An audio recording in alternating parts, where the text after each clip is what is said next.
Oman প্রবাসী বাহার মাত্র 17 ঘন্টা আগে ফেসবুকে স্ট্যাটাস দিয়েছে, স্বপ্ন যাবে বাড়ি আমার।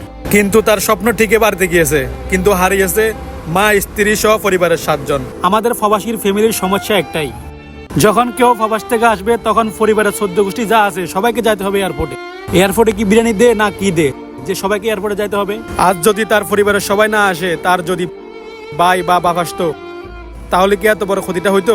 সে বাড়িতে গিয়েছে ঠিকই, কিন্তু তার মা, স্ত্রী সহ পরিবারের 7 জনকে হারিয়েছে। প্রবাসী এতটা বছর বিদেশে একা একা থাকতে পারে, কিন্তু সে কি একা একা বাড়িতে আসতে পারে না?